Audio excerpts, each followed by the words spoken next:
Alors, dans votre édito politique ce matin, vous revenez sur l'intervention du Premier ministre Édouard Philippe hier soir et sa décision de retrait de l'âge pivot. Et pour vous, le Premier ministre, est-ce qu'il s'en sort plutôt bien là ? Eh bien oui, Patrick, je crois que de son point de vue à lui, très politique, j'ai presque envie de dire politicien, le Premier ministre semble plutôt renforcé dans cette séquence qui vient de s'ouvrir avec le retrait de l'âge pivot du projet de loi de réforme des retraites. Car il peut dire qu'il a reculé, très peu, mais reculé quand même, face à la pression syndicale très forte, elle. Reculé, mais sans renoncement à l'essentiel, à ses yeux et aux yeux de l'électorat de droite, d'En Marche, qu'il suit de très près, c'est-à-dire sans renoncer au futur système à points universel.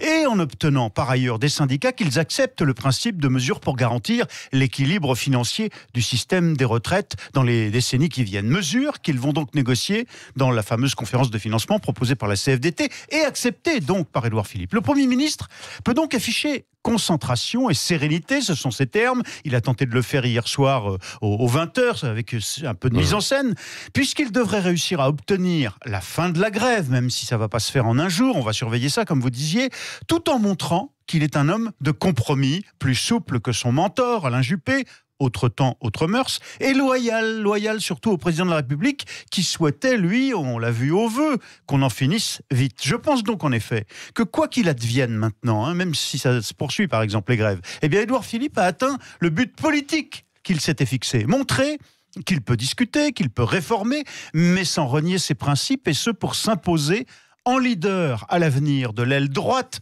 des électeurs de la République En Marche, et même si le président devait le débarquer demain, eh bien, il retournerait paisiblement au Havre, briguer à nouveau la mairie, et il attendrait calmement son heure. Bon, admettons qu'Édouard Philippe ait gagné cette manche, d'un point de vue politique en tout cas. Est-ce qu'il a pour autant gagné la bataille de l'opinion ? Eh bien non, justement, je ne crois pas. Je crois que ni lui, Édouard Philippe, ni son chef, du coup, Emmanuel Macron, ni la Macronie dans son ensemble ne peuvent se prévaloir d'une telle victoire. Au contraire, l'opinion, même parmi ceux qui étaient et restent pour la réforme des retraites, l'opinion est perdue. Elle ne sait pas quoi penser de cette crise sociale et de cette réforme, une des plus longues de notre vie politique récente.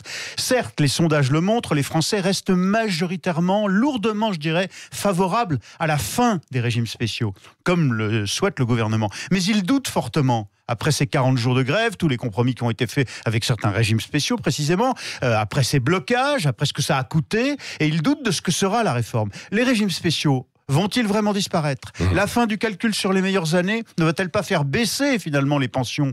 Le fameux point pourra-t-il baisser au bon vouloir des futurs gouvernements ? Et les pensions seront-elles garanties ? Autant de questions auxquelles les ministres, députés et autres porte-parole de la Macronie n'ont jamais répondu pendant toute la crise, clairement, depuis le début du conflit. Les gens sont donc en droit de douter. Je ne vous parle même pas de l'épisode de la Légion d'honneur octroyée au patron de BlackRock en pleine crise, patron français de BlackRock, qui accrédite l'idée que tout ça a pour but de favoriser en France finalement les formules privées de retraite complémentaires. Bon, merci Thierry Guerrier, et puis on reviendra